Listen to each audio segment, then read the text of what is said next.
পাখির মাংস খাই না, আজ মজা করে এই পাখিটাকে খাবো। আমি আর অপেক্ষা করতে পারছি না। আরে আরে, ওই দুষ্ট শিয়াল তো দেখছি এক্ষুনি সুখী দিদিকে মেরে ফেলবে। কিন্তু এটা তো কিছুতেই হতে দেয়া যাবে না, আমাকে কিছু একটা করতেই হবে। এ কথা বলে টুনি এদিক ওদিক তাকাতে থাকে। ঠিক তখনই টুনি একটা লাঠি দেখতে পায়, আর লাঠিটা নিয়ে টুনি দুষ্টু শিয়ালের কাছে যায় আর শিয়ালকে পেটাতে থাকে, আর শিয়াল সেখান থেকে পালিয়ে যায়। টুনি দিদি, তোকে অনেক ধন্যবাদ। তুই না থাকলে আজ আমাকে শিয়ালের পেটে যেতে হতো। তোর এই ঋণ আমি কখনোই ভুলবো না। সুখী দিদি, আমাকে ধন্যবাদ দিতে হবে না। কেউ বিপদে পড়লে তাকে সাহায্য করব, সেটাই তো স্বাভাবিক।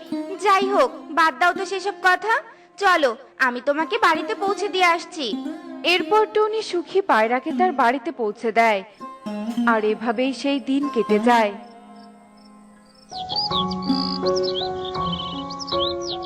কালু, আয় কালু, এই দেখো, আমাদের ডিম থেকে দুটো ছানা বেরিয়েছে। কি বলছো কাকুলি? ডিম থেকে ছানা বেরিয়েছে? এ তো অনেক খুশির খবর। আমি বাবা ডাক শুনতে পাবো। আমার তো অনেক আনন্দ হচ্ছে কাকুলি। হা হা হা হা হা। হ্যাঁ কালু, আমারও অনেক আনন্দ হচ্ছে, কিন্তু এখন অনেক সাবধানে থাকতে হবে। যতদিন না ছানারা উঠতে শিখছে, চারপাশে যে অনেক বিপদ। হ্যাঁ কাকুলি, সে আমি জানি, তাই আমাদের সতর্ক থাকতে হবে। এভাবেই কয়েকদিন কেটে যায়, আর কালু ও কাকুলির ছানা দুটো একটু বড় হয়ে যায় এবং তাদের পাখা গজায়। কালু দেখো, আমাদের ছানা দুটোর কি সুন্দর পাখনা গজিয়েছে। কয়েকদিনের মধ্যেই ওরা উঠতে পারবে।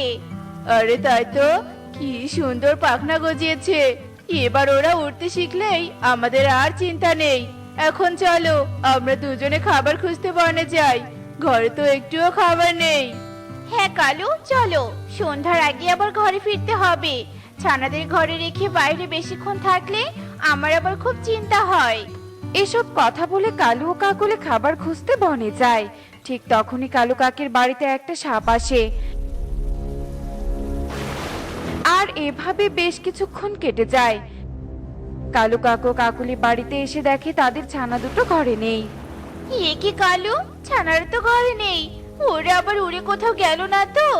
উড়বে কি করে? ওরা তো এখনো ওরা শেখেনি। সত্যি তো? তাহলে ওরা কোথায় গেল? আমি যে কিছুই বুঝতে পারছি না।